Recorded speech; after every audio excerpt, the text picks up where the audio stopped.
Under a dazzling sky, a terrifying monster chased two adventurers. Despite activating abilities like Windstep, Swiftfoot, and Green Walker to increase its speed, the creature did not give up. Malaquika, exhausted, begged Ortal to slow down. Ortal, a level 10 elf patrol, shouted that the monster was right behind him, encouraging Malaquika to keep running without looking back. Their status was marked as terrified, an understandable reflection of the dread of ending up as a meal. Kika shouted for Ortal to use his patrol skills to escape, but Ortal replied that he had no more resources left. Suddenly, Ortal noticed an update. He had acquired a new ability, Coward's Flight. This ability, activated by the inability to face danger, would allow him to gain a second wind while fleeing from enemies, as long as he didn't look back, exactly the kind of blessing Orton craved. Without looking back, he ordered Mali, Kika to hold on tight and shot into his run. The speed boost he gained was impressive. Now his main concern was to warn the village of the imminent threat. When he reached the gate, he shouted for the alarm to go off. Fired proclaiming the return of humans, his warning spread panic through the village. Even the most respected elders heard their cries so loud that they seemed capable of awakening the dead. If his account were true, Riyadh's intervention would be urgent. However, Riyadh noted that according to the boy's description, the human looked just like a young man with no immediate threat. But the old man countered, remembering that they had already witnessed the speed with which humans evolved. Even a young man could be dangerous, everyone knew well. War started by humans, the War of the Six Nations that broke out over a simple border conflict. The insatiable thirst for levels knew no bounds and no one wanted to relive such a disaster. If it weren't for the united front of elves, Marol, Harpies, Dwarves, Jerem, and Dragonborn, humans would have taken all of Elatra by now. Even with this alliance, they could barely stop them. The more humans fought, the more their levels skyrocketed into an addiction that drove them to madness. Those affected were almost impossible to control, until the humans themselves doomed themselves with their ultimate act of revenge, the Cataclysm. Since then no human had been seen until now, so they needed Reed, whose level was 48 and who was also known as Lightning in the Dark. At the moment, his status was one of melancholy. Kira and Mina were on patrol, leaving the village vulnerable. So they needed Reed to investigate and take the necessary action before the human went any further. However, Reed felt uneasy after all he had endured and the losses he had suffered. I wondered if he still had the strength to go on. An elder reassured him, saying that everyone carried the pain of the past. Forgetting wasn't an option, but Riyadh was the only elite patrolman left in the village. Despite his reluctance to hear those words, he understood the gravity of the situation and decided to heed the call of the elders. It was then that a group of elves was spotted hiding silently among the bushes, watching the human. Riyadh activated the Identify ability, which revealed that the human's level was 4 and his status again. He was of melancholy, his loneliness was moderate and his desire for evolution light for the time being, but his hunger was intense. Kiadi prepared an arrow and assured that the shot would be painless. He did not want the human to suffer too much with a single shot. He intended to put an end to everything quickly. Furthermore, Kiadi prayed that the gods would wish for humans to welcome him into their gentle arms and that he would never have to disturb Chat's branches again. However, the arrow did not find its target, because human dodged with surprising agility that will perceive that even at such a low level, that being was incredibly fast. Then a rain of arrows was launched in his direction as humans avoided 11 effortlessly. Only one of them hit his leg, causing enough pain to make him stop approaching for a melee attack. A fight ensued.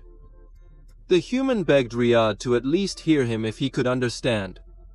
Riyadh then ordered his patrols to retreat, but before there could be any further dialogue, a huge bear attacked.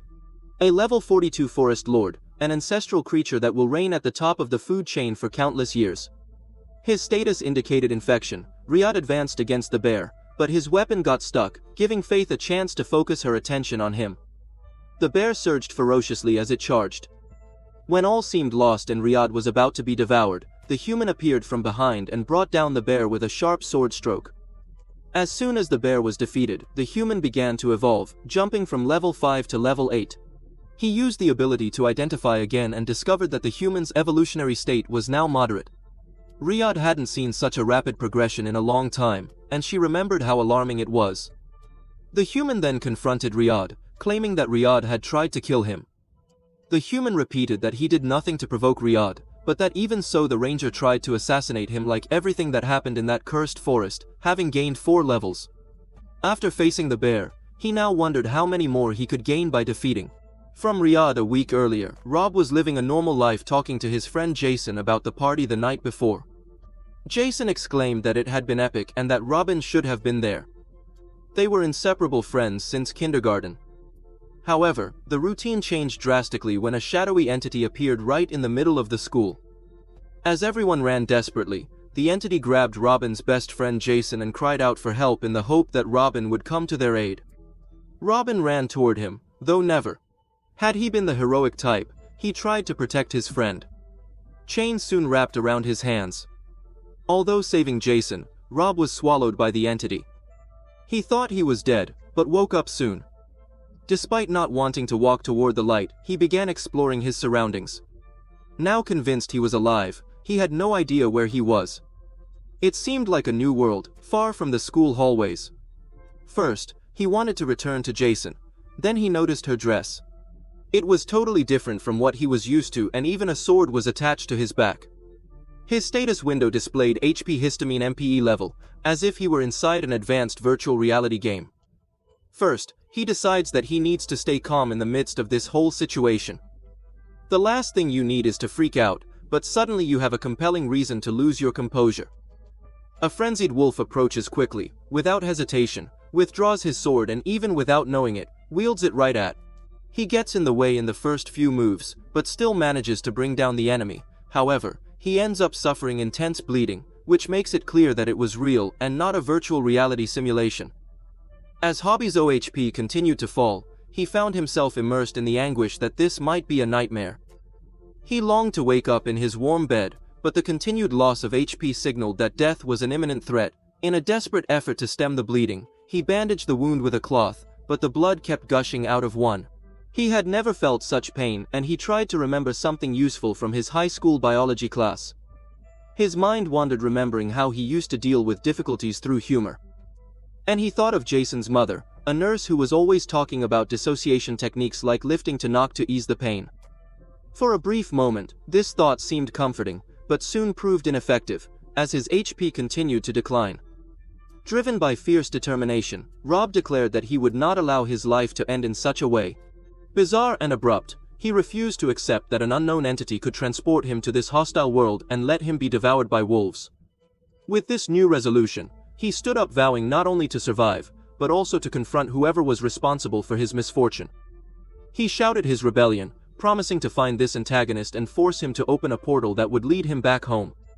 At that exact moment, a message appeared. He had defeated the frenzied wolf, which propelled him to reach level 2. That victory triggered an increase. In his attributes, he granted a rare ability activated by a near-death experience, symbolizing his unwavering will to live. Now, whenever your HP drops below 25%, your vitality doubles and the effectiveness of all defense and vital enhancement skills intensifies. In addition, he acquired the passive abilities in Tough Skin and Regeneration. In the real world, Rob was known for his passion for video games and chaos, preferring the digital universe, the life of parties with friends. Your recent interaction with Jason was just a figment of the imagination. Hobby couldn't wait to see his friend again and looked forward to returning home at any cost. However, his friend surprisingly revealed that even if Hobby managed to return, they could not meet, as he was supposedly already dead. This revelation shook the Hobby profoundly. Then the friend began to expose multiple scenarios, all converging to the same outcome. Hobby realized then that he couldn't trust anything he was hearing, since he wasn't present to witness the facts. Feeling overwhelmed, he cried out, begging his friend to stop talking, for he had already understood that all this was only the fruit of his mind. That's when Jason stated that Hobby had not saved him, and that from now on, he did not even desire his friendship anymore. They met in childhood, but now Jason had grown up and no longer depended on Hobbies. With a bitter laugh, Jason began to walk away in a surprising way, transformed into the entity that again threw itself upon Hobby. Suddenly he awoke from this nightmare feeling physically better and relieved that he hadn't ended up like the wolf who was now a puddle of slime. Still, Rob couldn't take his eyes off that, tormented by the fact that he had been responsible for the wolf's fall, which caused him deep discomfort. He wondered if his day could get any worse. Then he noticed that his HP continued to decline, but it also slowly regenerated.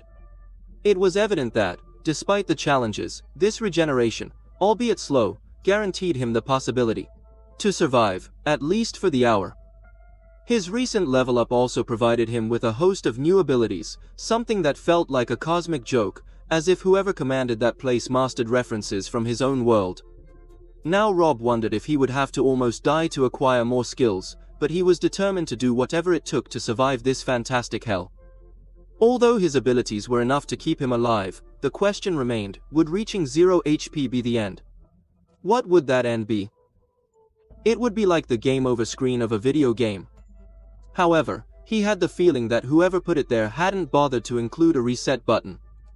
This place was probably full of sick, steroid-laden beasts, and all he wanted was to go home. If that required resorting to force, then he was prepared for anything. Now Hobby regretted giving up scouting before they learned to make fire.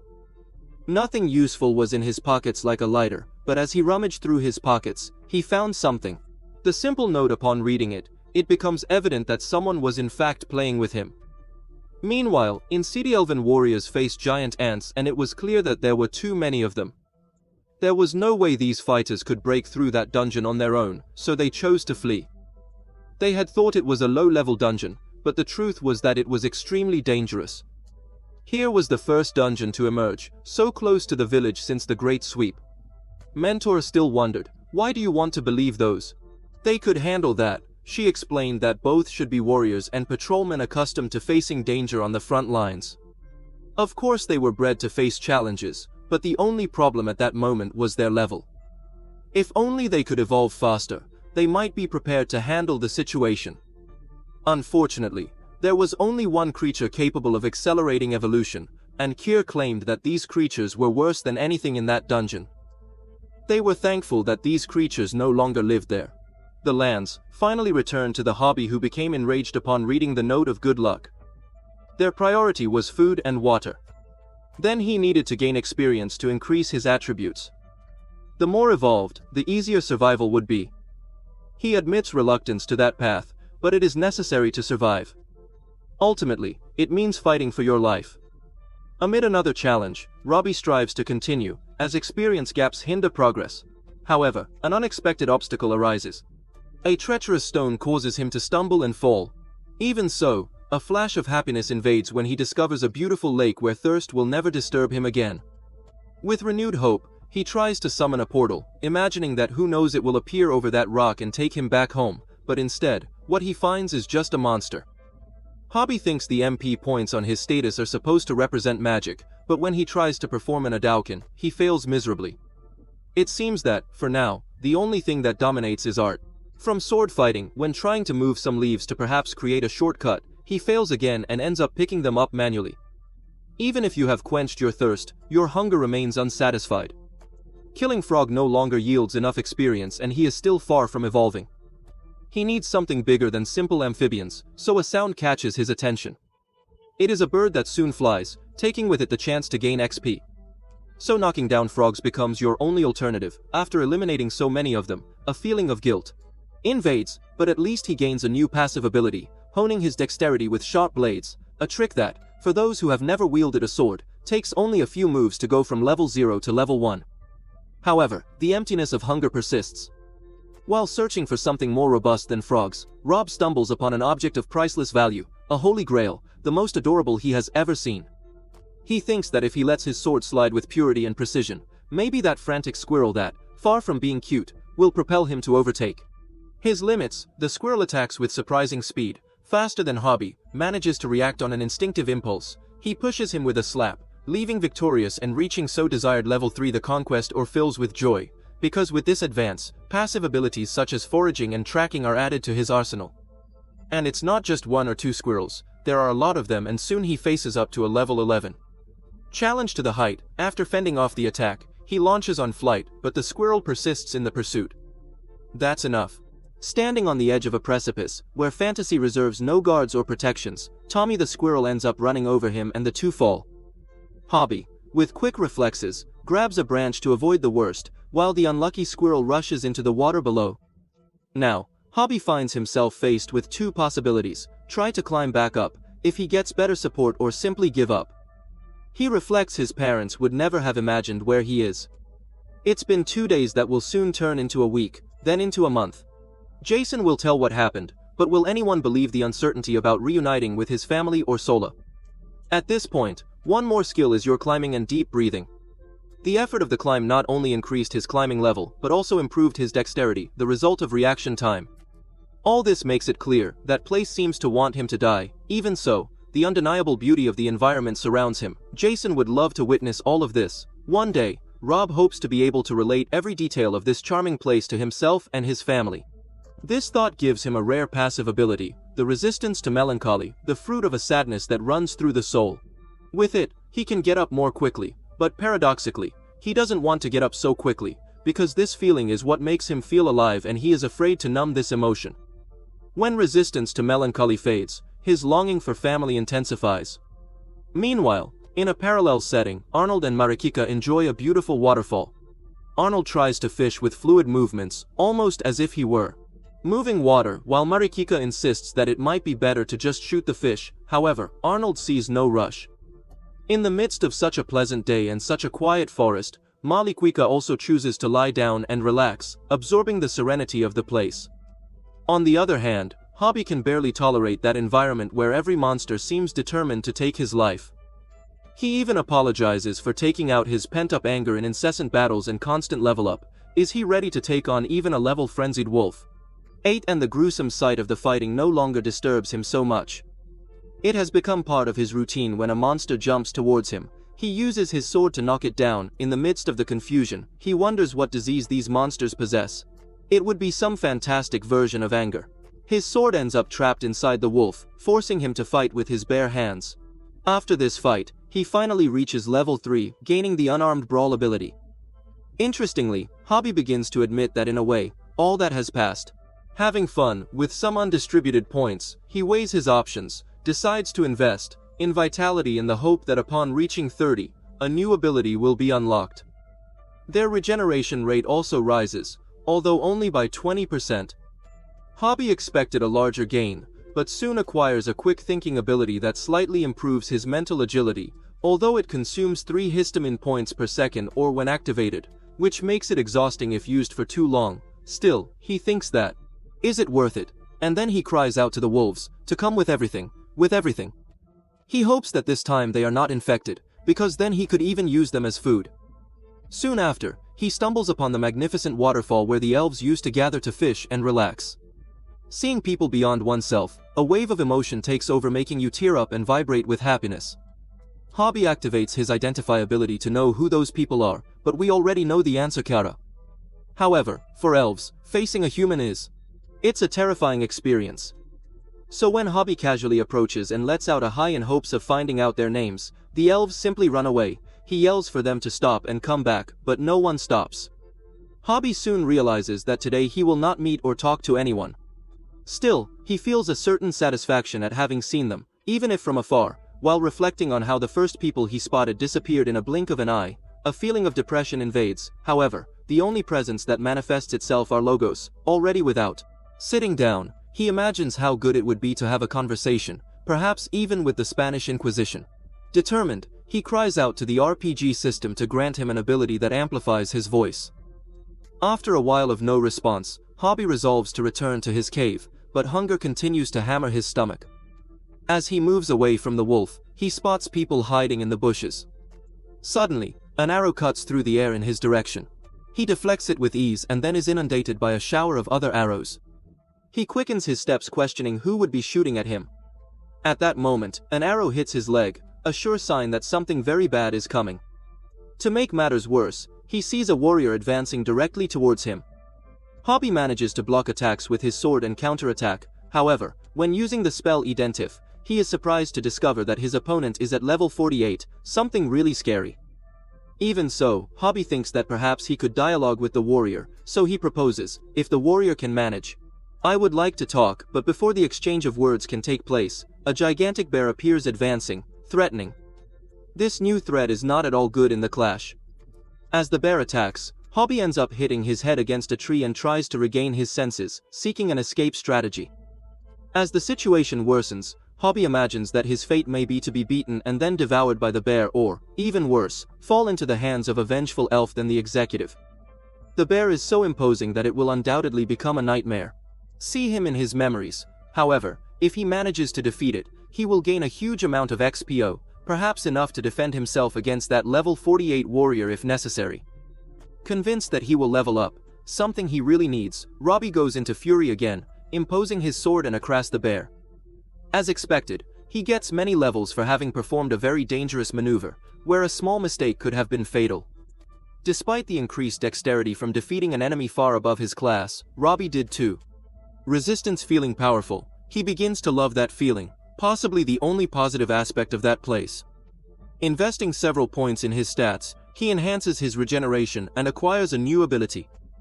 Alan theorizes that allows him to quickly recover 30% of his health points, but now Hobby wants something more. He ponders that the elf, even without being provoked, tried to knock him down, as if everything in the forest was against him.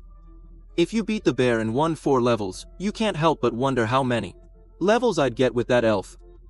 However, before even finishing the attack, Hobby has a snap. He's not that lost, he doesn't want to lose himself completely and won't allow that world to win. He still wants to be a Hobby, so he decides to step away and come back. Your spirit to level up fades a little, but the loneliness intensifies, leaving you immersed in melancholy. Now consumed by deep guilt, Hobby wonders what is happening to himself as he nearly eliminated the other fighter. He wants to believe that he didn't act definitively, but the doubt persists. In the midst of these thoughts, his eyes come across a large hole, something new that resembles a haunted house, or more precisely, a haunted hole. A strong instinct makes him hesitate to approach, but there is also the possibility that a portal is inside, remembering once that he was sucked into something similar and found himself in a dark and strange place. Hobby decides to go down while making his mind comforts itself with good memories, his mother's banana bread, Friday nights with Jason at the bowling alley. Those hours bring warmth, but suddenly, the ladder he leans on breaks, causing a fall. Critical, he hits the bottom and, surprisingly, survives. A fall here would have been fatal at level 0. Perhaps he is starting to dominate the place, as NATO had attacked in that underground environment. But calm won't last long. A voice echoes for Mina. It sounds like someone's in danger. Kobe steps forward, sees a light. A door and also a badly wounded elf, or what's left of it. Staring at the elf in that state, Rob is reminded of how close he came to committing a terrible act that day. He apologizes, even without knowing exactly why. For the scene he reveals that if he had acted impulsively, the regret would be immense. No one deserves such a sorry end, he thinks, as he wonders if there is any final tribute he can pay to the elf, be it to bury him, cremate his body, or perhaps do something different. And thinking about all this, what else? But what moves him is to realize that he can keep a better conversation with that elf already lost than with the living, who seemed always determined to bring him down in this cursed forest. The elf fallen on the ground did not appear to be of recent times. So if he hadn't been responsible for the scream, who would have been? In an instant, still, he realizes that someone right behind him hears a stern voice ordering him not to move because if he does he will lose his head. Fear invades, plus next to him is born curiosity. How is it possible that person speak English while?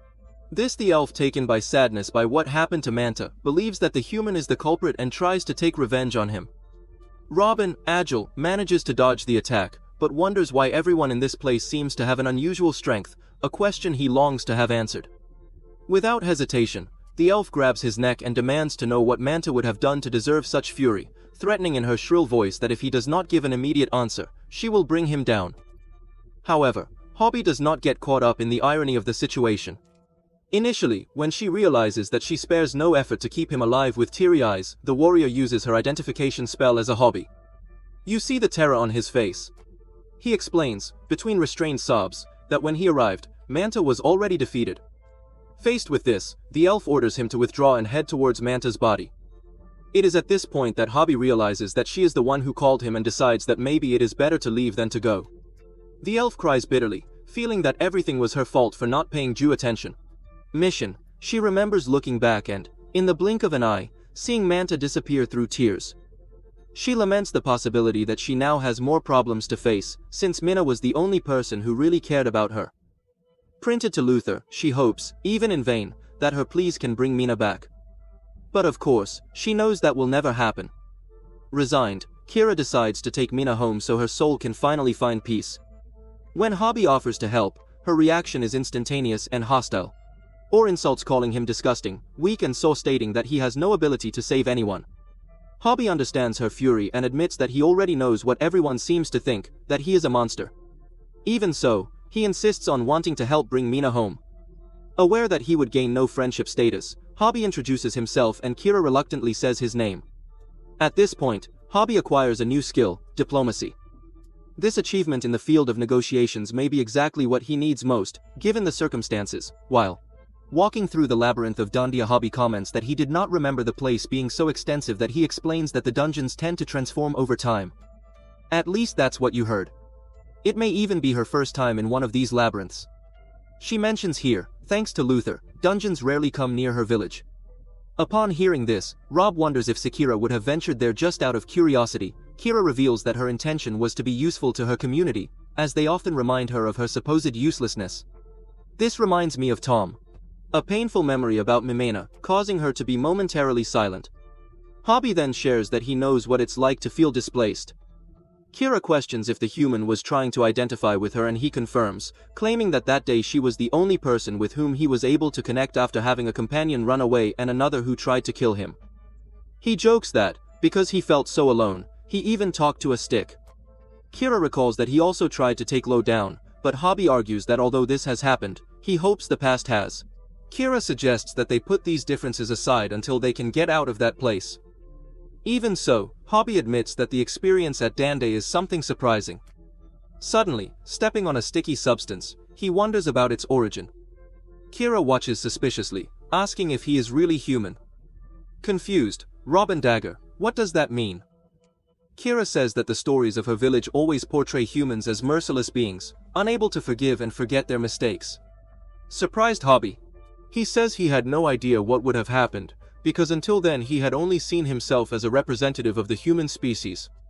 Kira then asks if he wouldn't know anything about the Tsuri, the cataclysm, or any other disaster that occurred in this totally new Hobby terms. She mentions that Ishidan is there and Hobby initially thinks it's just Dande, but Kira clarifies that Ishidan is the name of the entire region. At least now Hobby knows the name of that place. Kiro stares strangely, curious to know where he came from. Hobby mentions a place. Mado Earth para Kira. This sounds like the name of a city, but Hobby quickly clarifies that it is not an Isim one planet city. This revelation to Balakira, as it is not common to hear about it there. She comes to understand why portal events appearing out of nowhere are not so normal in this world. Hobby is apparently the only lucky one to experience this phenomenon. Meanwhile, Kira realizes that Hobby did not grow up on Elatra, the name of his world, and that he has no connection to the humans who once inhabited that land. This discovery is relieving. A little her worries, but soon curiosity leads her to want to know why he ventured into that Dandia. Hobby claims that it was to face his fears, although wants to suspect that the real reason is to level up, suddenly wants to abruptly. Intrigued, Hobby asks the reason for the stop and she, firmly, requests, "Show me your status card." In everything makes more sense, he is a complete stranger in Elatra. Does she ask why she came? Rob hesitates, but confesses, came to face his fears and level up. Turns the coffin noses. That's why you're here. But before they could continue, the ground vibrates. Are you surrounded by monster ants? Even so, Kira keeps the focus on the conversation. Did you know that you can put points beyond vitality? Robbie said he just didn't want to die. It was wolves, poisonous fruits and even a giant bear, but the tension increases when she tells him to stay still. A colossal spider hovers over him. Robbie wanted to hear that it was just paranoia, but soon feels something walking on top of him, using the ability to identify C's cub. From Dandia, spider levels varied and many, they are everywhere. Kira takes over the fight, but it's a lot. Robe hates spiders like Indiana Jones hates snakes, but Kira doesn't know Indiana. He tries to explain that it's from a movie with an epic score, but it's not movie time. Kira just says, "I'm sorry, but you're going to have to fight," as she moves like a gale, cutting down dozens of spiders with technician and rage. Robe just survives until something changes. Fear turns to fury. He fights and fights well for winning. Passive webs, like bug smashes bonus damage against arachnids and disgusting bugs until he reaches level 10. Still not sure if he's winning or losing, he sees spiders in Mina. That's too much. In anger he exterminates them for disrespecting the dead, and thanks to the surge of life, he begins to heal himself. But you want a super sword tip? I hear the bloodlust. Hobby says, it's not blood, but a good meal would be great. Outside Dandia sets up camp. Hobby eats grilled fish like it's a royal banquet, is the best of his life. Will you admit it? You saved me, I never would have taken Mina out of there alone. Hobby thanks too, and thanks for taking me out of something worse than death. He mentions the monster squirrels, tells him that there is a magical infection spreading, corrupting animals. Now it all makes sense, they weren't chasing Hobby, they were trying to protect them. But the rest ends when Kira says, you know everyone in my village wants to see you dead, right? Hobby already expected, after all he already met the gentleman level 48. First she says, they need to make him presentable. You can't arrive looking like a lunatic as they go. Hobby asks how she met Mina. Kira smiles sadly, we stole bread from the baker, we were two troublemakers, he was the only good part of my childhood. Hobby took care of Kira. When hearing all this, the feeling of regret invade the heart of Hobby. Kira, with the voice loaded with resignation, comments that the village has its problems, but it is also its home. Everything was incredibly quiet. Robbie then supposes that perhaps the villagers had already withdrawn early, but Kira denies, there is not even a candlelight lit. Nothing, something's really wrong. Using her wind step technique, Kira quickly moves to inspect the area and finds that all the inhabitants are locked in their homes. Worried, she wonders if the infection has spread throughout the village. He also knocks on a door, calling for Rainer immediately.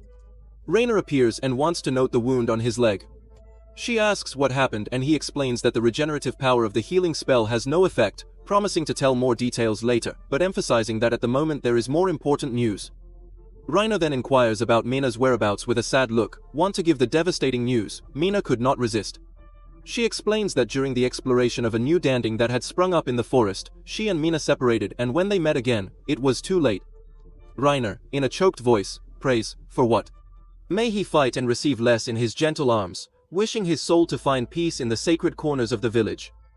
As they follow, he reports that not far from the village, the forest animals have been attacked by this infection that becomes more and more aggressive every day. Kira understands that this phenomenon is the reason for the isolation of the village, but Rainer, despite the pain, is relieved that he wishes he had returned unscathed before proceeding. Kira warns Rainer that she received help to bring Mina back, and that help came from one. Rainer stops abruptly, asks if she knew they were also tracking a skilled and dangerous human that day. Kira states that without the aid of this human, Mina's funeral rituals would not have been possible. She suggests that if Rainer talks to him, he will realize that he is not a monster. Rainer agrees to listen to him, but makes it clear that if he feels threatened, he will not hesitate to draw his sword. Please reinforce one more point, the human is not of this world. Robbie, nervous, realizes that even the fear of the Lord level 48 was present. With an air of formality he begins the presentations by introducing Rainer, also known as Red, a Hobby. To Hobby's surprise, Red already knows and recognizes him. He is surprised to find that Reed speaks English. Reed also explains that this language is called a common hobby. You understand then that in the previous conversations, Reed must have understood every word spoken. Reed confirms this with a nod. Speaking to Reed, Rob feels like he's talking to a wall, but trying to soften the attention, he extends his hand. And he said it's good to meet you on better terms this time. EAD answers simply with a no. Rob, keeping his tone relaxed, proposes that they work together, as life in that world has been unforgiving. He confesses that he feels lost and frightened, having almost died countless times, and that unraveling this world is like solving a crucigram without clues. He bids farewell asking for help, emphasizing that although there appears to be conflict between elves and humans, he swears he poses no threat. If they don't want to help you, just indicate the direction of the miner, the human community, and he will disappear without a trace. The sincere way in which Hobby expresses himself convinces and Reed that he really is not from this place. Hobby reiterates, I am definitely not from here at all. It was when Kira released the truth that left him astonished. There are no more human settlements either here or anywhere. As far as she knows, Hobby is the only human left, a revelation that surprises her deeply. Soon after, the elves take Hobby to a cemetery, questioning what had happened there and explaining that it was a war whose price was never worth the victory. Humans continued to level up incessantly while eliminating their own brothers. Each of those stones represents 1,000 dead elves. An incredulous Hobby asks if Riyadh is referring to 1,000 dead humans, but he makes it clear that it is the elves reaped by human hands. Riyadh continues to describe an endless cycle of violence. In the end, elves, draconic beings, dwarves, sea creatures and harpy suffered, and even Jalan teamed up to defeat humanity initially. The conflict received pompous names, such as the War of the Six Nations or the Allied Expedition. However, in time they came to call it Desorin the Purge, for what remained was the extinction of an entire people and the loss of more than half of those who survived. The scene was bleak, a world shattered. She had expected Hobby to show at least a sign of horror at such words. But to Hobby none of this sounds real, until he realizes that humans, in his own words, aren't all that different. Then he explains that when they lost each other, they also lost themselves. Even surviving, they came out scarred, devastated, from beginning to end, a decade of struggles, until he wanted to shrink into a corner and let the world take him, and all that was left for him was roast and this bitter legacy. In the midst of so much emotion, Riyadh, seized by anger, accuses Hobby of having taken away his livelihood, of having destroyed his way of living. Hobby counters that he was not even present to cause such damage. But Riyadh insists, humans have made half of his yielding abilities useless. He can't wield two blades effectively with that fake hand. Spins, interrupts Riyadh, saying enough is enough, she can count the rest herself. Hobby, surprised, hears Riyadh insist that one day he will count every crime, every child the humans have reaped, but Kira again counters, enough is enough, we are exhausted for tonight, everyone needs rest. Riyadh agrees and adds that tomorrow will be an important Hobby day. Intrigued wonders what will happen the next day. It is then that Ayade said they will present Hobby to the elders for trial. From the story he just told, Hobby can already be sure it won't be a benevolent verdict. However, that Ayade reveals an option. The human can choose to leave the village now and never return. Thus, he has the freedom to choose his fate with the promise of merciless mercy. Soon after, Robe, the rope of a restless sleep. For a brief moment, he forgets that he is trapped in a fantasy world, but soon realizes that the elves reside in medieval mansions. As you explore the surroundings, you find Kira, who can't close her eyes either. She invites him to sit down and promises to make tea. Between excuses for the cramped space, the result of Renda Jr.'s modest salary, and an air of resignation, Rob feels that he could, without problems, live Ali Kirindaga. If in his world Rob would have lived as a pauper, the way of his own reality, he replies that in fact he was a college student, which somehow fit that label. With the tea ready, they both settle down. Kira apologizes for everything, unable to imagine the size of the torment Hobby has been facing. He, with a half-bitter smile, said not to worry, he hasn't processed anything properly yet and knows that everything will ferment beneath the surface until one day it explodes in a nervous breakdown. That sounds pretty healthy, huh? Akira says sarcastically, hoping the irony will hold. Hobby understands why Ilo tried to take him down when they met. After all, Kira also didn't come out unscathed from Sauron and the scars left by a war that didn't fight on the front line, but that reaped family and friends. Naina was the only good thing she had. Together, they dreamed of being patrol partners after graduation. Although Kira has no particular hatred for humans, her encounter with Hobby made her realize that not everyone is responsible for the sins of her species. Hobby may be human, but that conflict wasn't waged by him. Still, Hobby senses that not everyone in the village will come to the same conclusion as Kira. She hoped that when she met him, people would change their minds, but now she realizes that they are climbing an abyss of mistrust. Hobbies. He comments with a half-ironic smile that he's already climbed a real cliff, so repeating the feat shouldn't be a problem. This arouses Kira's curiosity, who asks about the height of the cliff, how far he climbed, and how much his climbing skill has evolved. Rob notes that Kira has a special fascination with statistics, which makes her wonder if he doesn't care about them. He replies that, in fact, it is precisely on statistics that his survival in this world rests. So Kirindaga more about the cliff and how he ended up there. Rob counts, which is when he fell from it, which explains how he got to have 50 vitality at level 10.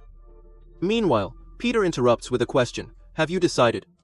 Rob replies in the affirmative, and the next day we see him wandering around town with a hood. Alas, assassins script that choice.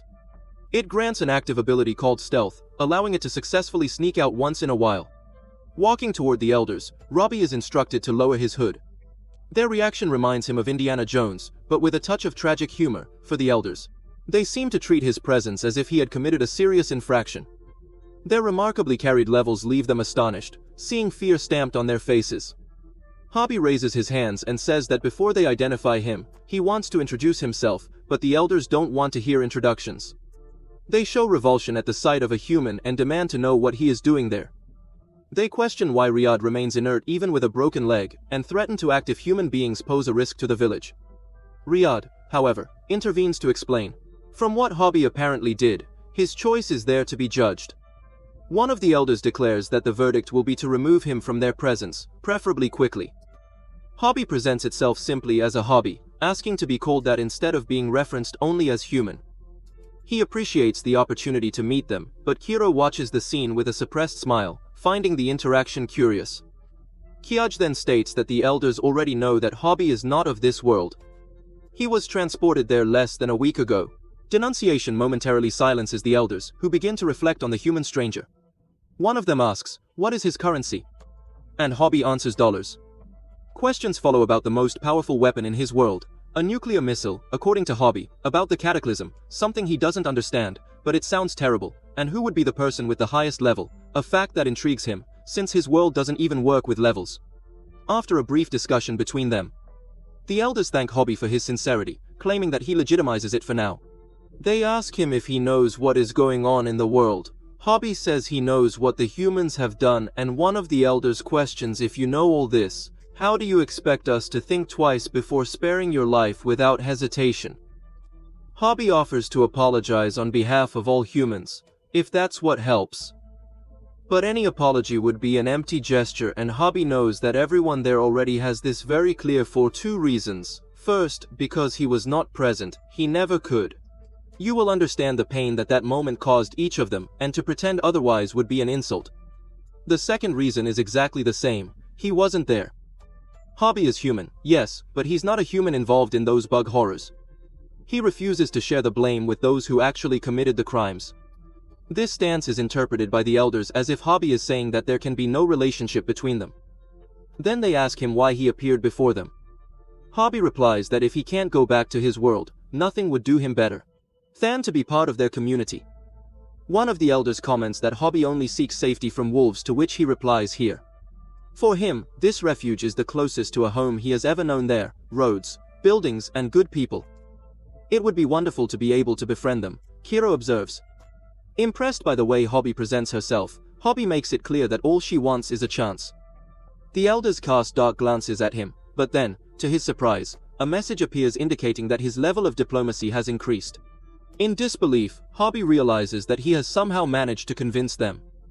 The elders then applaud his rousing speech, which fills him with hope, imagining that he may finally have the chance he longs for. However, one of the elders, with a look full of regret, announces that unfortunately they will vote to execute him.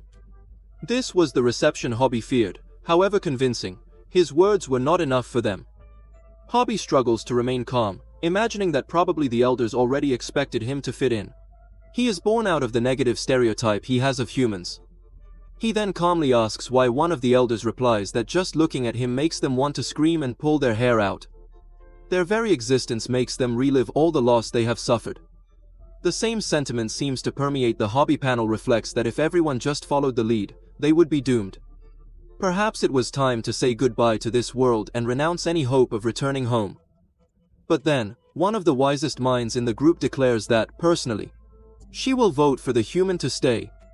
Hobby thinks that from that moment on, this old man becomes, who knows, the fourth best friend he ever had. Another elder questions the reason for this decision. The sage replies that he had been thinking about allowing Hobby to stay for some time, and that his words only reinforced this conviction. According to him, Hobby has a lot to teach about his own world and demonstrates a genuine willingness to live with theirs. On the other hand, another elder comments, half jokingly or perhaps accusingly, unveiled, that he had always had a soft spot for humans, which, according to him, would be almost a betrayal. Before the discussion deepened, an elderly woman interrupted to deal with an urgent matter. She wants to know about the effects of Hobby's status, asks that they read Hobby aloud, feels that this may be a trap, and casts a glance at Akira that encourages her to proceed. As he examines his file, he notices the same elements as yesterday, among them the hopeful melancholy. But what catches the attention of the elders most is the level of excitement, the so dreaded having them. Risk level in Rai. At the mention of this item, the elders' gazes become intense, as if Rob had committed a serious insult without realizing it. From his countenance, the elders can tell that he doesn't understand the seriousness of this leveling. Kira had already commented on this before, and now Robin understands that maybe this is exactly why she always bothered to monitor her stats. This compulsion to level up is dangerous. One of the elders then explains that in this world, all living beings are naturally one. Motivated to level up is the essence of life. Levels represent vital power, and who in their essence does not crave that power? However, for humans, this quest becomes an obsession. Hobby acknowledges, in his words, that there is something he also craves intensely. For a human, rising in level is an intoxicating sensation, without equal. Neither food, nor love, nor any other experience equals. The moment a human tastes this nectar, he finds himself chained to this mission for the rest of his days. What do you describe? Come on, it looks exactly like what many would call an addiction.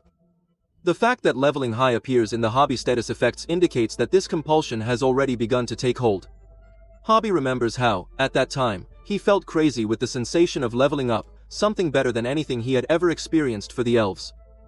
However, the speed at which humans advance is worrying, especially considering that Hobby went from level 1 to 10 in the blink of an eye. This leveling high would undoubtedly dominate its essence. One of the elders asks Hobby to look within.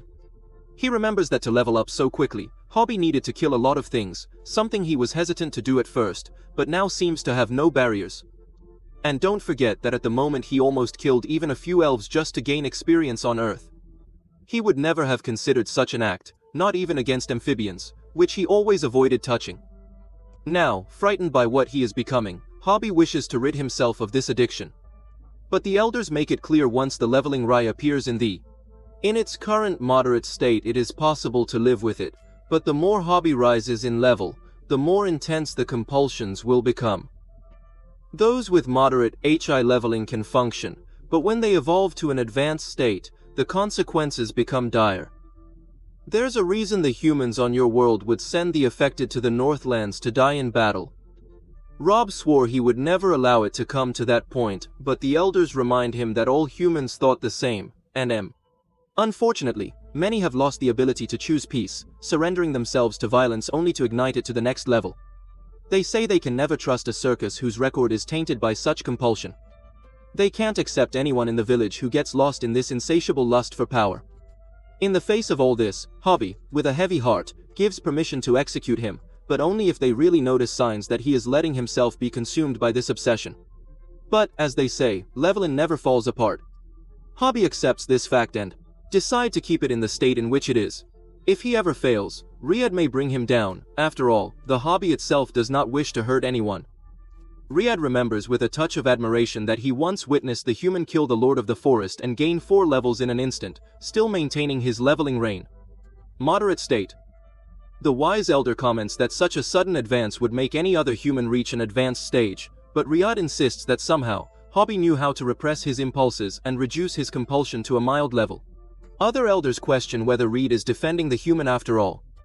He replies that he is just exposing the facts robe from the inside. Do you think he will have to prepare a pie for Mr. Level 48 after such a show of support? The elders then decide to resolve the matter by a vote. Some vote to keep him alive, while others insist that he does not belong there and should be executed. There's only one vote left. One of the elders argues that the village already faces problems with the expanding infection and that the presence of a human, it would just be another source of agitation. Suddenly, a sword cuts through the air. It's Kira. She declares that she can no longer bear to be a mere spectator of this farce. For her, Hobby proved with his actions that he acted in good faith and will continue to do so. One of the elders tries to argue that Kira did not fight on the front lines and did not witness the brutality of humans up close, but Kira counters, her parents did experience that violence, and they taught her to judge a person by their actions, not by their origin. The elders interrupt her, warning her to measure her words. She jokes that if they continue, they may even deduct it from her salary, which is already miserable. Hobby agrees, feeling bothered by how poorly paid she is, as he knows how much she dedicates herself to the community. What bothers him the most is seeing how much it afflicts him. If she didn't care, perhaps he wouldn't care anymore either. To his surprise, Hobby realizes that he is able to demonstrate basic empathy. After all, if the residents paid a little better, Kira would be able to have a house to be proud of, although in fact he thinks her house already is. It's very cozy. Kira interrupts Hobby by saying that he shouldn't talk about wanting a bigger house, as it's embarrassing. One of the elders concludes that simple compassion and empathy are qualities he wanted to see, and with this welcomes Hobby to the village. Kira, smile feeling happy, and Riyadh is also satisfied. Then, all the villagers gather for the final rites of Mena, with few days remaining. Mena's absence makes her painfully feel her good nature and her desire to protect were palpable, among them the one. Since the funeral Rob had attended was his grandmother's, and he is surprised that he was allowed to be there, wishing to have something to say. Riyadh then asks if anyone wishes to say goodbye. Someone comments that they already get together too often, and Robbie remembers the elder who defended him, remembering that it wasn't actually Kira's fault, but the elder who already admired Robbie for defending a friend. He soon resumes the conversation by asking if Robbie knows why the village has no name. Robbie admits he wondered about it, and the elder. He explains that after the cataclysm, which destroyed everything, including the ancient way of life, the surviving warriors of the hills of different cities came together in a consensus impossible to define. Each mourned the loss of something distinct, and so the new community became nameless. The important thing is that they found each other, formed new families, and now, with the loss of Mena, they feel again the emptiness of absence. Kira comments in a choked voice that Mina was not of her blood, but was like a brother to her. Two fragments that were found day after day. They helped her rebuild. Without him, she finds herself lost. Hobby worries about Kira, but one of the elders advises him to let her live. Her mourning then leads in Mina to the cemetery. Seeing the concern in Hobby's look, Kira holds that there is no need to care. She is fine, Hobby, but can't imagine what it would be like if it were Jason. It would be impossible to say goodbye while observing the graves. Hobby notices some strange marks and wonders if Mina has always been her. Suddenly he notices something disturbing. Mina opens her eyes, questions them. Kiad confirms that he does, and Kira is extremely worried, but Hobby, holding her hand, whispers that it is no longer the Mena they knew. The figure of Mina seems taken by a parasite. Kiad identifies as a corpus if stick, something he had never seen outside Adandia. To make matters worse, a flood of crows begins to appear, heading towards the village. Robbie orders Riyadh to help, as it will be necessary to have him there. He, in turn, reassured his friend A. Healing that will take care of everything. Iedi then asks Hobby to ensure Kira's safe return to the village, but in a shocking instant, Mina rises as a level 18 stick cut, a kind of zombie. Kira, the Toniita, wonders what happened to him. Suddenly, Mina attacks her. Hobby prepares to act, but Kira stops him anyway. Hobby can't help it. He apologizes, but knows that Mina is no longer the same, a desperate move. Hobby cuts Mina to prevent him from hitting Kira, but at the same instant Mina invests, knocking down Hobby. Hobby stumbles and lands right on top of one of the tombstones, while Kira, her voice choked with emotion, tries to speak to what's left of Mina. "It's me, Kira," she says through tears, waiting for some spark of recognition to arise. But that creature, Mina, was no longer Mina. Hobby, who had retreated for an instant, returns running when he realizes that Kira is in danger. He wouldn't let this corrupted Mina lay a finger on her. Only the monster was strong, absurdly strong. In a few movements, Hobby was being beaten. Like a leaf in the wind. And when it seemed that all was lost, the animal does something even more bizarre, sticks out its tongue as if to attack with it. At that very moment, Kira springs into action. Her blade slices through the air with precision, and before any tongue-tied bullshit can happen, she ends the fight. "I'm sorry, Mina," she whispers with teary eyes, "but I couldn't allow it." A magical sound echoes defeated enemy, but soon the message ends with a chest pain. Old entity, friend, on the way back, strip. She thanks Rob for being there for her. He only answers with a sincere smile. That's what friends do in the meantime, and he looks up at the skies and notices something strange. All those crows flew straight towards the sacred crystal, as if they were being guided. He did not know that, infected, they were capable of coordinated action. So he reports everything to the elder, who is inspecting the damage. The conclusion is grim. If the body eater managed to take Mina so close to the gates, it is a sign that the power of the crystal is weakening Mariotte. He tries to console. The purification is still working, but the elder retorts, "How much longer? If we lose the crystal and the enemies reach the epicenter of power, it will be the end." With the patrol units depleted, Kiad makes a decision, goes to train the newbies, and this time wants Kira and the human.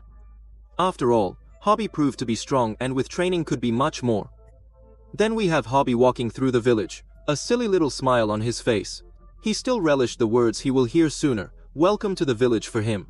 It was better than winning the lottery. No one was throwing chairs anymore, but the calm doesn't last. Kira, looking like a few friends, tells him to get out of the way. Confusion is about to roll, and there was even a group of villagers, eyes blazing and fists clenched, marching like a thirsty crowd. The elder uses quarrel for a while, and the people, even retreating, did not forget. They were waiting for another chance, and there is confirmation. The secret is over. Everyone knew there was a human in the village. Now Kira is visibly shaken, still processing the loss. Diemena, and now, having to deal with the collective anger, Hobby tries to comfort her if she wants to talk about him. I'm here. But she just shakes her head. No. Now, Head also regrets. You're right. No one should say goodbye to a friend like that. Turns, takes a deep breath and decides to leave to disperse the mob. Head goes with her, willing to talk, in case she needs it. Meanwhile, the elder observes Hobby in a strange way. He looks puzzled, as if looking at a piece of a puzzle lost centuries ago. He lost it. Question where Hobby comes from. Terra answers. The old man then says, so you are a Terra. Hobby of shoulders. I think so. Before Duran could ask more questions, Hobby steps forward, also has doubts. They had never introduced themselves right, so the old man introduces himself. It is Duran and takes him to the village library. Hobby even marveled at that new world, still dreams of his home, misses home and wants to know if there is a way back. Hard admits, this is a field beyond my understanding. No one knows how Hobby was brought is the something unprecedented, but Hobby worries about something else too. His friend, the one who almost got swallowed up together. Do you think he's okay? Asks the old man in a calm tone. He says he believes so, that the portal must have closed too fast to catch him. Hobby doesn't know if he believes it, but he wants to. Duran promises to consult the old scrolls, look for something he may have missed. Meanwhile, Hobby has another dilemma. 10 status points undistributed in his world.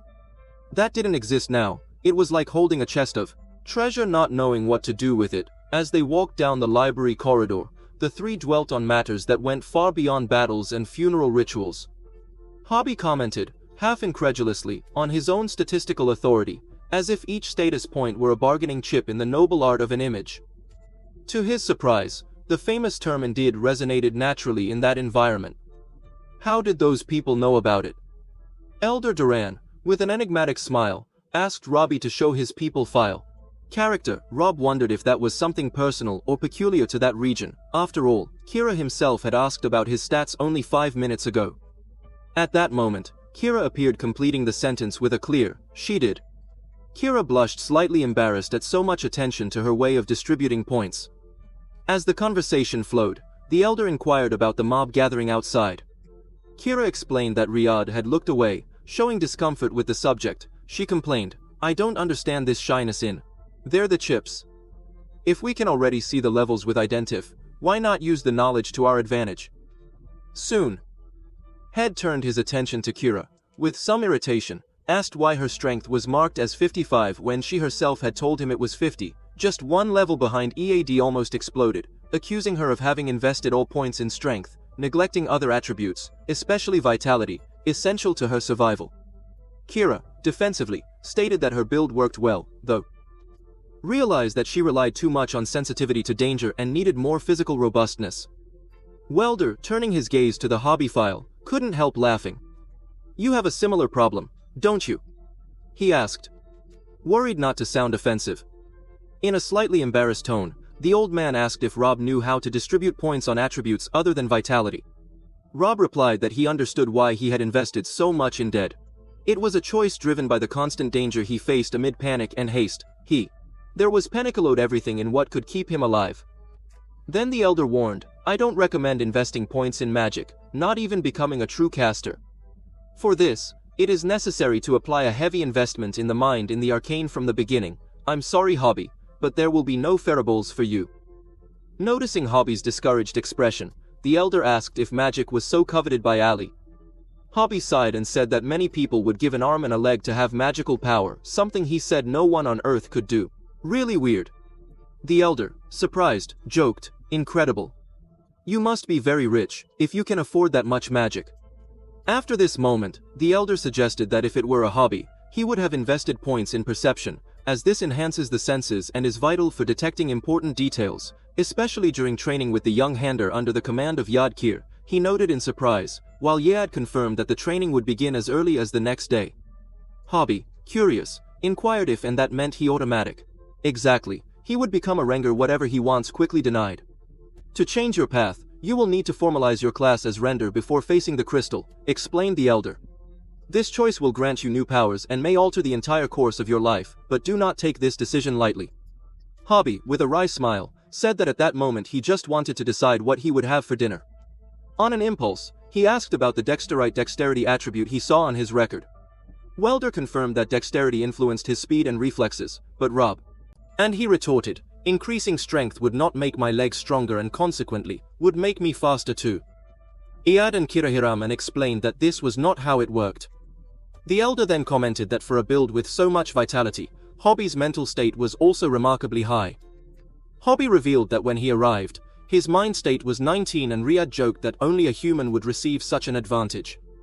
The elder then suggested that this bonus had been a reward for his efforts in the home world, which implied that Hobby's. In a way, he was an educated man. Hobby denied being a genius, claiming only that he had a normal education with history and math classes.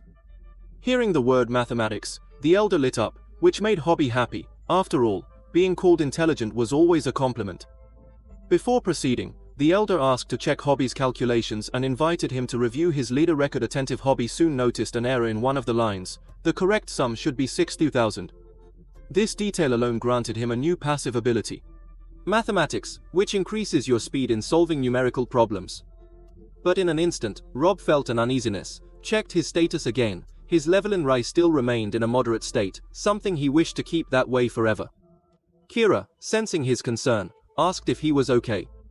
He just replied half casually, I'm just worried about not turning into a bloodthirsty monster. No big deal. Rob then asked if he could explore the library for material for his research. Oh, is the off? He nodded, but warned that the texts were in Alvishi. Unfortunately, Hobby wasn't exactly a hardcore Token fan. However, the elder noted that the auto-translatability could be unlocked by those with a steady mind and an insatiable hunger for knowledge. Hobby considered himself a true bookworm, and the elder, seeing the opportunity, began to minister a brief lesson on Elven writing. Hobby pondered over numerous calculations and examples, convinced that he was making progress until suddenly, he felt as if his brain was being crushed. Kira, always attentive, pointed out that Hobby's nose was not well, it seemed to have suffered some damage. Worried, Riyadh begged Elder Duran to apply a healing spell quickly. Hobby, in a mixture of relief and terror, thought, either I'm unlocking auto-translate, or I'm really in trouble. The moments dragged on and Hobby began to lose consciousness. In a dramatic instant, he sensed something new, an ability that revealed itself to be auto-translate, but immediately everything seemed to distort. Words scrambled, letters merged, and the environment took on a glittered look, as if reality itself was disintegrating. But some entities are discussing how this event will determine the fate of the human. They are encouraged to place their bets, and the result shocks everyone. It seems that luck is on Hobby's side, as he does not suffer permanent brain damage. The system even apologizes for the inconvenience caused by surviving the reconfiguration process due to a system error. And it does. Be Hobby, one more to remember. With this, Hobby reaches level 11. All he wanted to do was read, not experience these devastating failures, but he gained the active ability of autoratic, Elven writing. This makes Hobby wonder if he's really stuck in some kind of virtual reality. However, the system clearly states that it is not in a virtual world. Kira arrives immediately, thanking the gods to see Hobby awake. She just hopes he hasn't forgotten her name. Hobby remembers that she is Kira and is happy to see a friendly face. However, for Kira, this is a worrying sign. Her face has never been described as friendly, at least according to the locals. Hobby apologizes for scaring La, but seeing Lo laughing worries her even more. He almost died, and this is no joke. The last thing she wants is to bury two friends in one day. Hobby ignores it by saying that sarcasm and jokes are just his way of coping. Luckily, the system gave him everything clean, and unless the system is lying or wrong, there seems to be no permanent damage. Kira mentions that the system never lies.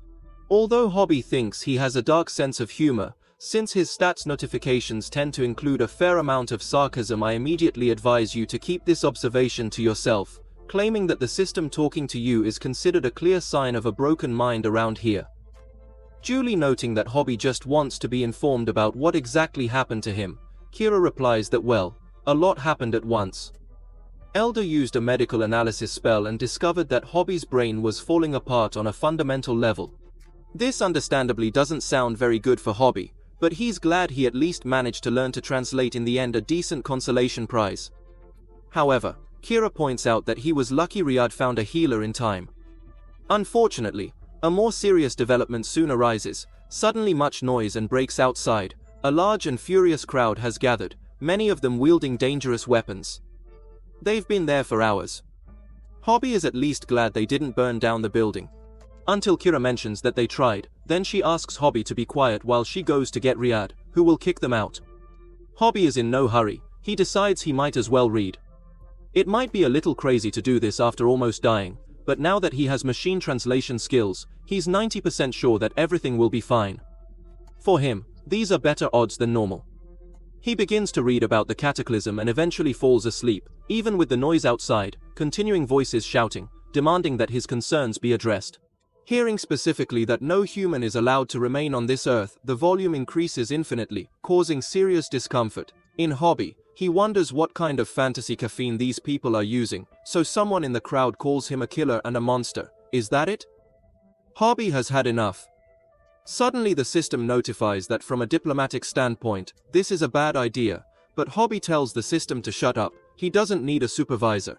Now when Riyadh arrives and notices how the crowd is getting every time more creative with her insults, Hobby bursts through the door. He shouts that his name is Hobby, that he is very happy to have met them all. He even praises his rhyme schemes, but now he would really appreciate it if everyone could shut up so he could get some sleep. Debate time yesterday at 18:01. Then Hobby knocked on the door and went back inside. Kira said honestly that she would have done the same thing, while Riyadh mentioned that she would assign some of the junior rangers to deal with the crowd. However, he marched straight into the crowd. Riyadh asked what she was doing and she replied that she was making sure no one threw paint on her house. She had still been paying for some time. Kira passed out 2 hours ago and was now fast asleep, but Hobby really lost his white noise app. Suddenly he heard the sound of a door opening. He wondered where the guards were. Then someone broke in using Hobby's identity, saw it was an elf apprentice to Baker, clearly terrified, but also determined Hobby, casually. He walked over and greeted, but the elf immediately drew a knife. Rob asked if he really wanted to do this. The elf screamed and threw himself forward, shouting that this was for her wearing a cloth. Rob made a quick dodge and appeared behind the elf. The elf swung the knife back, but Rob ducked and ducked. He then grabbed the elf's arm, causing the knife to fall to the ground. Once captured, the elf begged for a swift end. First he had lost the Froy and now he believed he would lose his own life. He prepared for it. Strong at that moment, Kira arrived asking what was going on. Rob was surprised that she slept with her sword, but Kira said she wouldn't explain it, even though she was ready to help. Robbie told her he was under control and took the elf outside, telling him to go home and wash his face and get some sleep inside. Robbie told Kira it was nothing, just a mild assassination attempt. Maybe he should start sleeping with a sword, too. Sometimes Robbie began to wonder if he was the monster everyone called Kira. But he assured me it wasn't. However, after reading about the cataclysm, Hobby began to think a little differently. He knew that humans were losing the war, so they created a magic bomb so powerful that it could destroy the world, but they lost control and apparently vaporized just to carry it. Now, Hobby realizes that this may just be elven propaganda.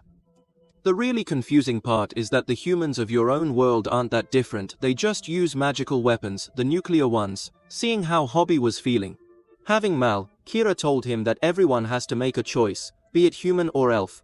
That young elf came in here with the intention of taking Hobby's life. That was his choice, but Hobby did not respond with violence. He showed the elf the door, with empathy and understanding, which Kira says makes Hobby a gentle man. She just wants him to go to sleep holding. If in that hearing this finally calms Hobby enough to rest, although he definitely forgot to wash his feet. The next day we find out that Hobby didn't actually sleep, Kira either. And not because of nightmares. For Robbie, it was a constant fear that more killers would show up. Kira says it's a serious offense and that they need to report it. However, as he was just a child who was pushed too hard, Robbie doesn't want him to get hurt.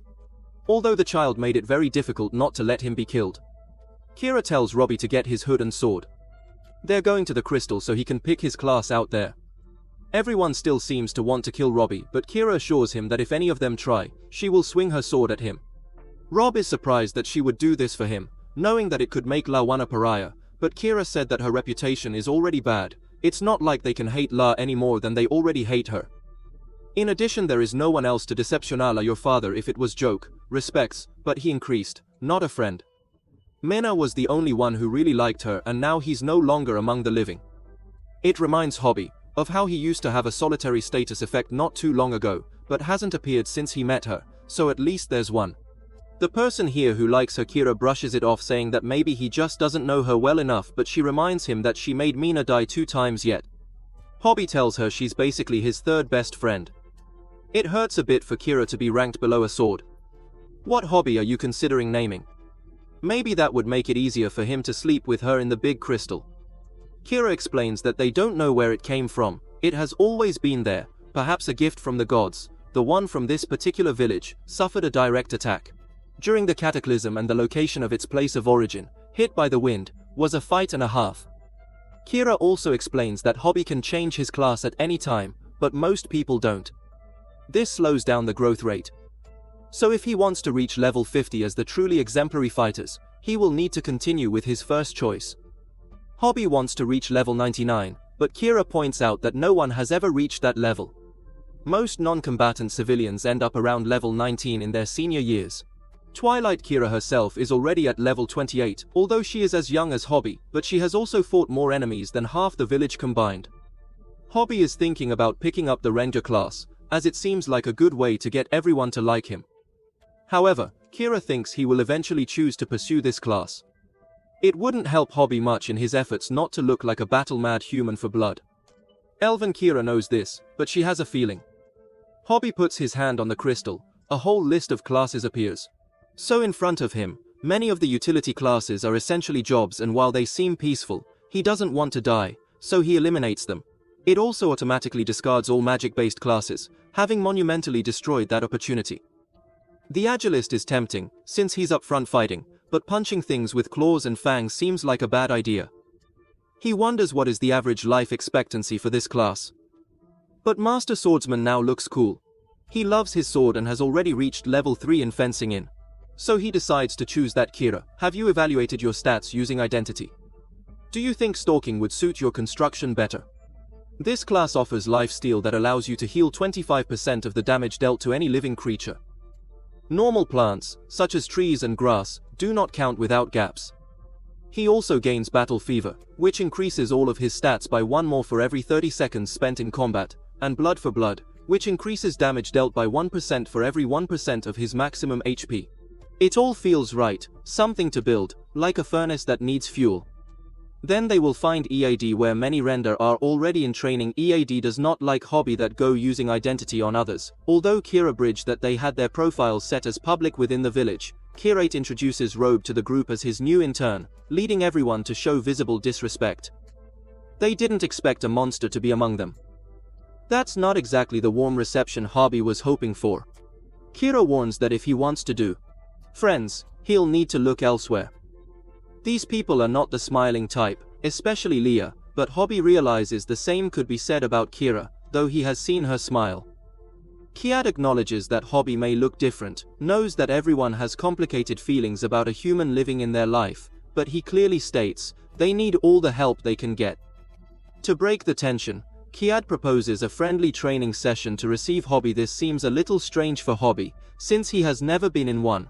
A real fight in life. He has no idea how to face low for some old-fashioned brawls. Kira mentions the 100 cave spiders he fought, while Raya sizes up the Lord of the Forest. The others are stunned. There's no way this human can defeat that creature, but whatever they're saying now, Hobby can't understand. He seems to be able to read Elvish, but he still doesn't understand when spoken. Even so, their body language is clear. Most of them just want to back off. Yet an elf steps forward and challenges the wheel. Hobby, by the way he moves, Hobby doesn't need a translator to get the message. He definitely wants to knock it down. Kiad insists that everyone treat the human with respect. It is revealed that this elf was on guard the night before, possibly the one who let the supposed killer in. Kira is furious, but Hobby says he can handle it on his own. The elf named Tar is ready to start his training, but before they start, Hobby wants to clarify the rules. There is a countdown, a bell, a signal, but suddenly Tar throws his attack, knocking the Hobby to the ground. He immediately attempts a final blow, but Hobby deflects and manages to grab his sword. Things are starting to look seriously dangerous. Hobby has no intention of fighting without a gun, but Da refuses to back down. He doesn't want a human to despise him, so Hobby decides to give him a fair fight, something he can't say Ta extended to him last night. Hobby lands a solid punch, hard enough to make Lo briefly wonder if he should have chosen the boxing class after all. Even without that class, he packs a respectable punch, jumps on top of him and starts punching him repeatedly. He clearly has a deep hatred for humans, screaming that they never played clean, that all they did was lie and hurt the people around them. This guy clearly has major human trust issues. Rob can tell that at the very least, he's not the type of person who tries to kill others, which only makes him more angry, and he prepares to strike again. But before he can land the blow, Kira grabs his arm and tells him to back off. Iad also screams that enough is enough. This is definitely not what he had in mind for a simple Hobby sparring session. Catching his breath, he reveals that this same guy tried to kill him last night. However, Kara accuses Hobby of exhibiting typical human behavior, lying to gain an advantage. He insists that Hobby is just bitter because Tar was about to win before he went to interfere.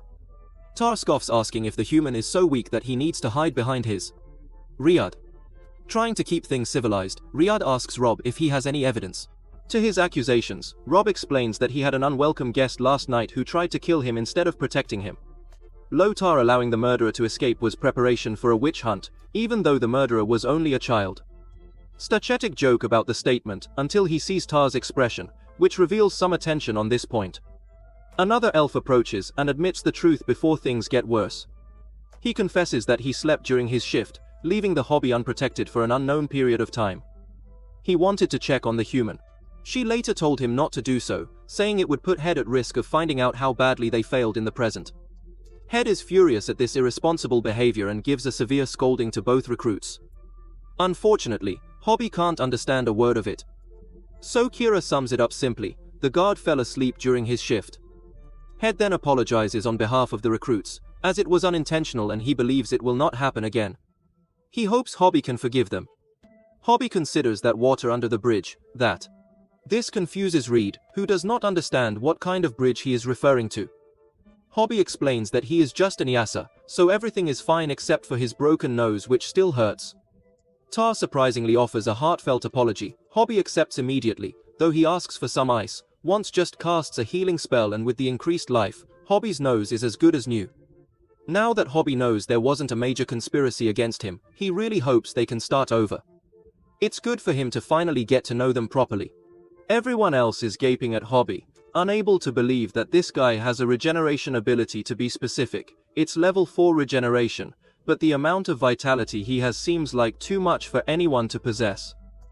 Another elf comments that being a quick learner grants you that luxury that humans gain by nature, levels, and skills faster than others, and this only adds to the reasons why people don't like Hobbies. To the elves, he's just a novice who can barely hold a blade without cutting himself, but already at level 11, unlocking regeneration also requires a week spent recovering from a life-threatening injury, but somehow the human managed to skip the hardest prerequisites. More than this elf is talking. It's not as if Hobby hasn't suffered hardships. On his first day a wolf ripped off most of his arm. On the second day he fell off a cliff and barely managed to hold on. He was in single digits and near terminal when he managed to get back. On the third day, the Lord of the Forest threw it against a tree and almost broke them. His spine, so he certainly went through his share of hardships. This only leads the elf to call Hobby a miserable creature, screaming that she lost her entire family in the cleanup.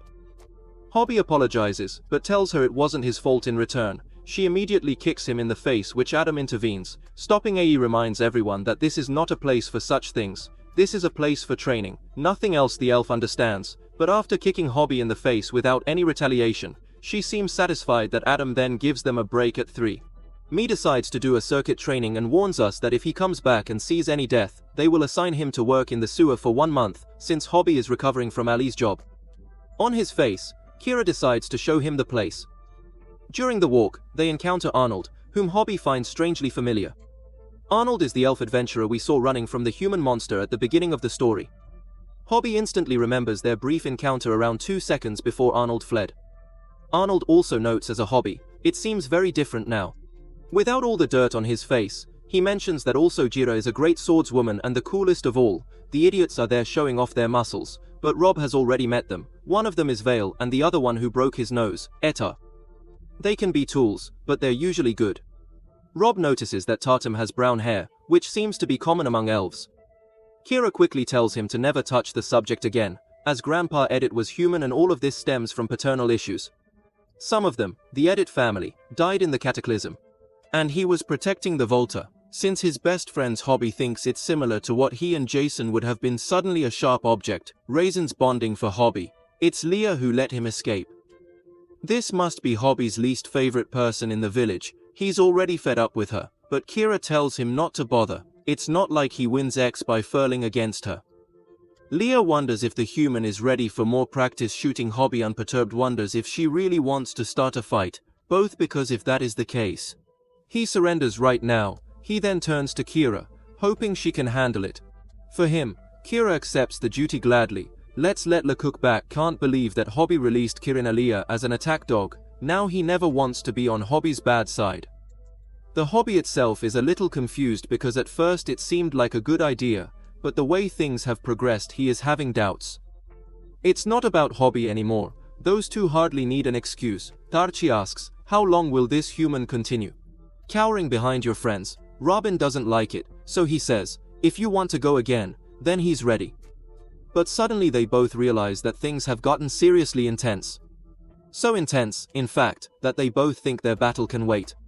Later, Leah said that Mina died because Kira was too consumed by the thirst for blood to support him, and this only irritates Kira, especially when things are about to get worse and there intervenes to stop them and remember the light of the warning he gave before leaving. Kira tip that it was Leah who starts. He began, however, to Riyadh, no matter how he went, harmed Kira.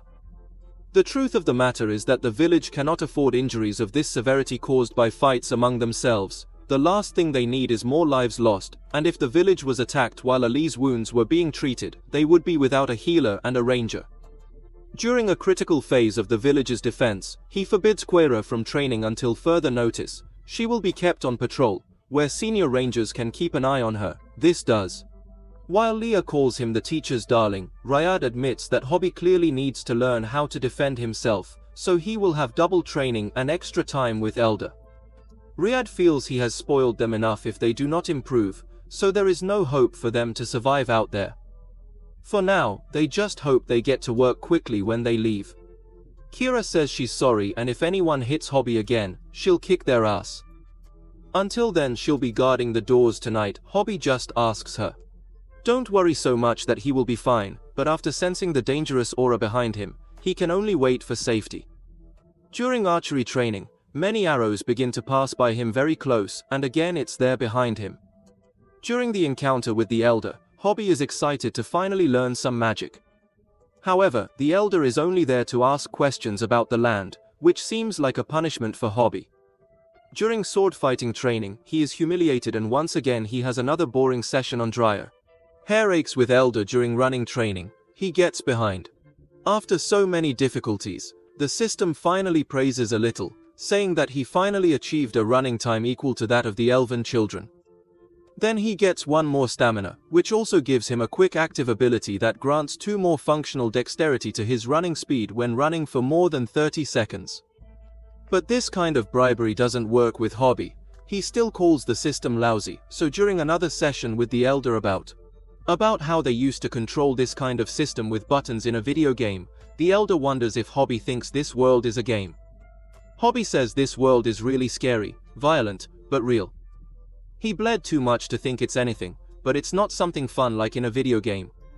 If he had a choice, he would never have come here, but now that he's here it's something that matters too.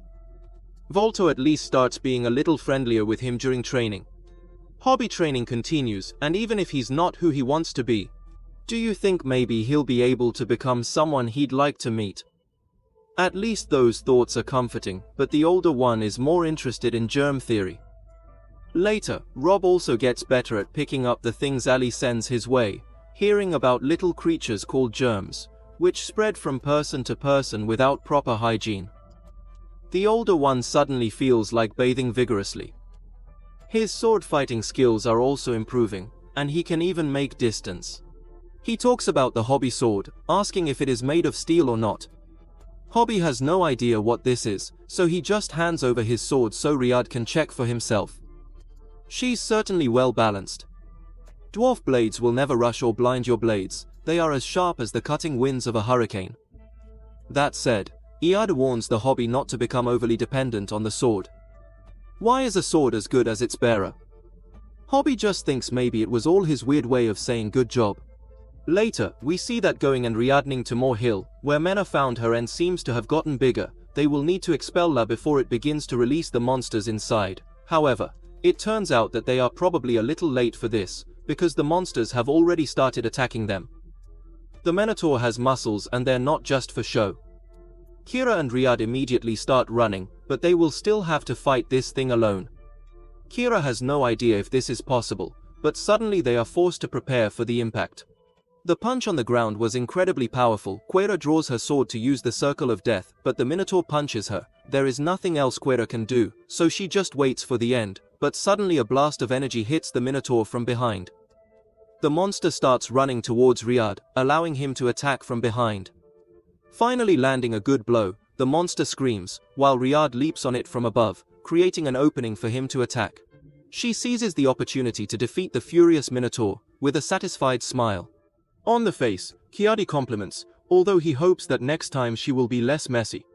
Kira apologizes for not being elegant enough for him, but suddenly another monster screams. Their fight is far from over.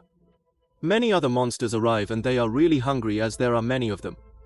Kiadi decides to retreat to protect the village. The alarm bell rings, signaling that danger is coming.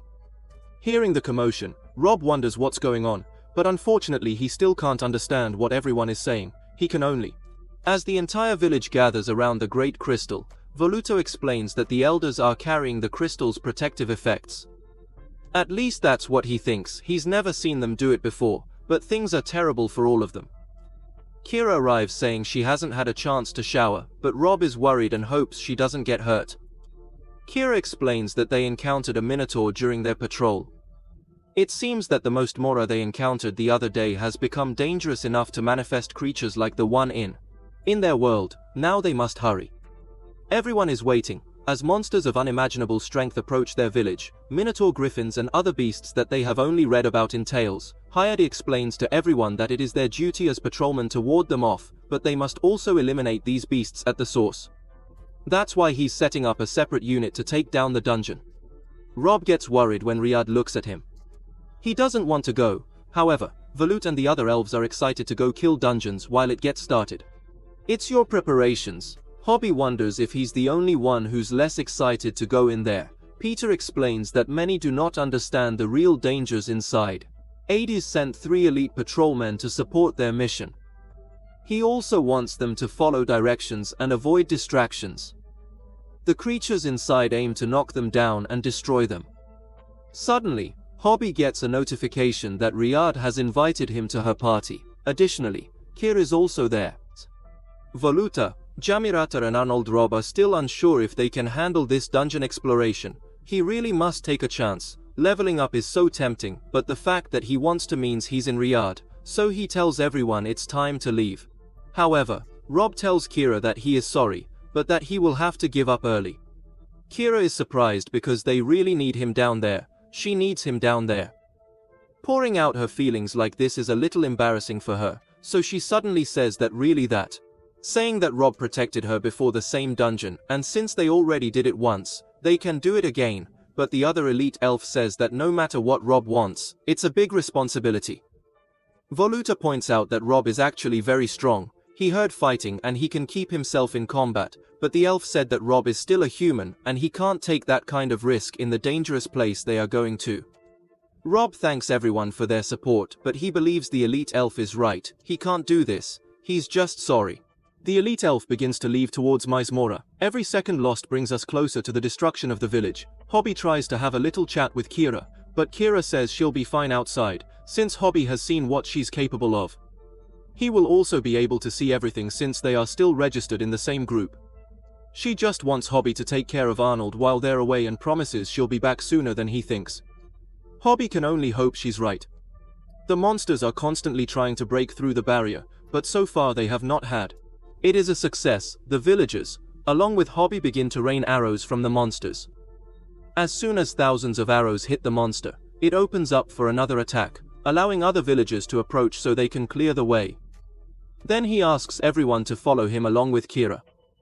Hobby, watch as they pass. Suddenly there are problems in the eastern end. They are already spread very thin. A three-headed dog arrives, but Hobby is ready to deal with it. The villagers continue to fight many monsters before that they can enter the village. Robbie jumps into battle with the three-headed dog, who is quite furious. Robbie can't get carried away or he will level up, so he decides to lead him towards the cavalry. He acts as the dog's owner, asking him to come and follow him so they can play a round of catch-catch or something. He himself becomes the bait and the rouge monster, opening his mouth to grab a piece of the good meat.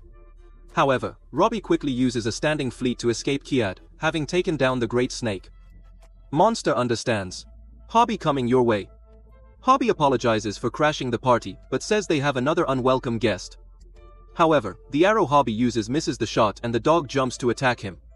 Hobby is really worried because if he fights too hard, he might kill you and the last thing he wants is to level up. Another arrow from the archers mobilizes the monster. Hobby goes to grab his arrows again, but the monster instantly tries to bite his hand in a reflex to protect himself. Hobby attacks the dog, causing him to be defeated. Luckily it was Riyadh who struck the final blow, not a Hobby. Now Hobby just needs a little help getting out from under the dog's head. Riyadh is angry with Hobby for not even drawing his sword and wonders what he was thinking. Hobby says he was just trying not to level up, but Riyadh tells him to do what he should in situations like these. The last thing they need is for Hobby to be trying to avoid his nature of needlessly attempting death. They have already lost many without unnecessary sacrifices suddenly. With that in mind, Hobby opens the screen. Group E realizes that Kira has very low HP and is unconscious. The other members of the group are also not very well, except that they still have a lot of HP, but they are poisoned. That means everyone who went to the dungeon is almost finished. Hobby immediately tells Riyadh that the group is in danger. Kiad tells Hobby to go take Arnold with him. He himself cannot go because he is still needed here to fight the monsters. He believes Hobby has already experienced the dungeon, so he knows how dangerous it will be. Kiad doesn't expect a miracle complete, but still asks Hobby to save as much as he can. As they approach the dungeon, Hobby asks Arnold if he's ready. Arnold wonders if it's okay to say no. Hobby admits he feels the same way, but says they have to save their friends, so they will have to risk it for Kira. Arnold also wants to protect his friends, so the two decide to enter the dungeon together on their way down. Arnold apologizes for how cowardly he reacted when they met. He was afraid for his sister Marikika, since she is all he has him up to.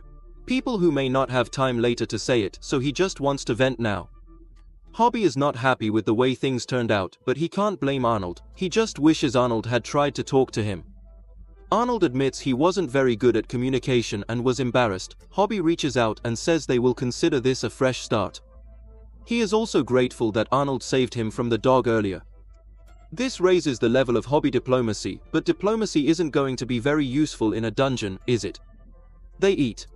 They begin to head towards the entrance of the dungeon itself, and Hobby immediately warns Arnaud of the possibility of spiders, causing Arnaud to scream loudly as they move. I see a lot of dead spiders, so, at least so far, it seems the monsters haven't been too troublesome for here and his gang, but what kind of monster could have hurt them so much? Whatever it is, must have been further down the road. Suddenly they see another path and Hobby decides to go down the stairs first just in case something cruel and murderous comes after them. Arnaud. Don't argue with it. As they go down, they also check the party. Jamira lost another 30 HP. Some are unconscious but all are still alive so far. However, they will have to hurry. Suddenly a red vine grabs them. Hobby's leg is pulled inside quickly. It's almost like an elevator leading down in an instant. As he gets closer to the source of the vine, Hobby realizes that it's exactly like that brought him into this world. Before he can think more, the vine pulls him into a portal. He himself. He asks if this is the way back home, but Arnold doesn't want Robbie to go. While our friends, he asks, Robbie? Robbie agrees that Arnold is right. He has to save Los. He has to save Kira. So he pulls his sword, but now that he's closer, this is nothing like last time. He immediately cuts through the vines with his sword, but more vines grab his legs. He cuts them off too, but Robbie didn't survive the infinity logos, only to be swallowed by a floating mouth hole. Arnold calls Robbie to be himself. Hold and throw a grenade, causing an explosion. Robbie is freed from the monster and he escapes for now. Arnold helps Robbie to his feet and asks if he's okay. Robbie has no idea where he'd be without Arnold saving him. Arnold explains that these things are called creeping shadows, obviously lethal, but he also feels that he should have recognized them before. They don't appear in the identif until after they attack. Robbie is worried because they haven't even gotten very far in the dungeon and things are already getting off the rails. Arnold is also afraid? He has no idea how they're going to get through this and has already accepted that he will probably meet his end here, but Rob still has some hope. If he had been alone, it might have been over, for sure. But now that he's seen how fast Arnold can think and how he knows things that Hobby itself doesn't, he feels he can rely on Arnold's expertise. Arnold says he will try what is great for Hobby until they find themselves in a seriously messy maze. This will definitely waste a lot of time that others don't have, but at least Hobby achieved one leadership of passive ability, for which he needed a mental state of 25, while also exhibiting strong leadership in at least one tense situation, and this will slightly strengthen his ability to lead and inspire others. Their adventure through the dungeon is certainly full of thrilling moments, as a clumsy Cyclops is right behind them. Arnold tells Hobby to keep running without looking back, but this situation certainly made Hobby understand as Arnold. You must have felt it when you were running away from him.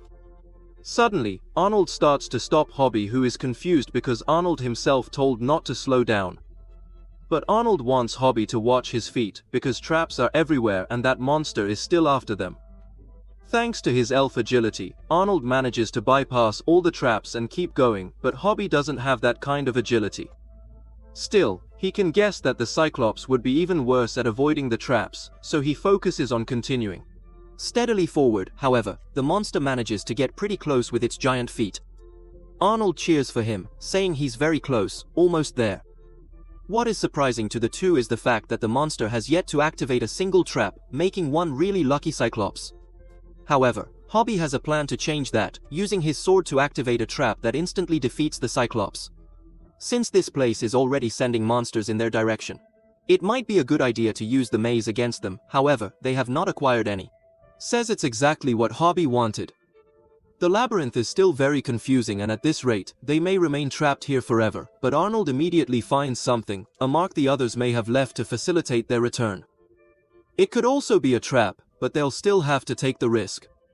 After progressing a little further, they find another trap set, but since there is no blood, I hope no one got caught in it. With another sign, they come to the conclusion that the group may have returned, but as something from Dark Souls of this one. Time to a little blood, then they're on the right track. After seeing this, Hobby thinks he may have to play Dark Souls again. Arnold using his agility, he gets through all the traps while assuring Hobby that he will help him. For now, Hobby just stands still and then goes on his way while Arnold starts the countdown. As soon as he gets it, he reveals how close the monster was, close enough to stop the nose hairs. Upon hearing this, Arnold is surprised and realizes that humans have ears and noses. Humans are very strange. To him, then he notices an arrow, which means they are back on track, but more monsters start following them after they lose sight of them. They can't find any more marks. Now they have no idea if they're on the right track. More monsters certainly keep popping up to chase them. This time they fight, but Hobby gives the opportunity of the mortal blow to Arnold. He insists that Arnold take all the XP. Arnold is grateful that few people give the final blow to others, but for Hobby, when he considers all things, he feels that Arnold should be the one who levels up, so more monsters appear, and after Hobbs defeats, his brawl level increases. At least it was just a class level bump, not a full level. Definitely not the same kind of high. They decide to continue by detecting a trap on their own. The Hobby's system, plus a perception, their poison resistance level also increases from 4 to 5. They have healing magic, thankfully, but Arnold says Hobby keeps hurting himself. Hobby says this is exactly it. Just the plan, that's why he's here. Arnold will drive and he will think, but Arnold has no idea what a tank is, so Hobby explains that on Earth, being a tank means staying in front and taking a beating so your friends don't have to face it. Arnold is very happy to hear Hobby say they are friends, but for Hobby, anyone who saves his life that many times qualifies automatically. Suddenly, happiness turns to concern when Arnold notices a drop of red stuff from above. they're certainly not alone, Hobby either. Chases Black Goisma, and anything with Black Goisma is usually bad news. This monster is so confusing that even the system has no idea what its status is. All the system can understand is to help us, but from what little they can do with the monster, it certainly seems that the elves immediately start running and head for the door. The monster keeps shooting arrows at them, while also chasing them. Due to the fall of the stairs, they take quite a lot of damage. In this new area things are calm, at least for now. While Rob doesn't think he followed him, but now they know what happened to the guards, gentlemen, he is still worried about the others, but suddenly a bestial chimera appears, an unnatural chimera, born from monster mana, mixing with animal mana, recently deceased. Your status is enraged. This is the scariest thing Arnold has ever seen, but that's not what scares Hobby. What scares him is Spider, queen of the dungeon, the source of the brood, his mother and his master. His status is starving, but before Hobby can fully show his panic, Arnold hears something. He was complaining about so many spiders. Hobby immediately realizes that where he went there must be everyone else too. They finally found them, but there are still many spiders to defeat. Can Hobby really do that? I doubt it, but comment now if you want more and we can get to 1000 likes to give the Hobby a little more.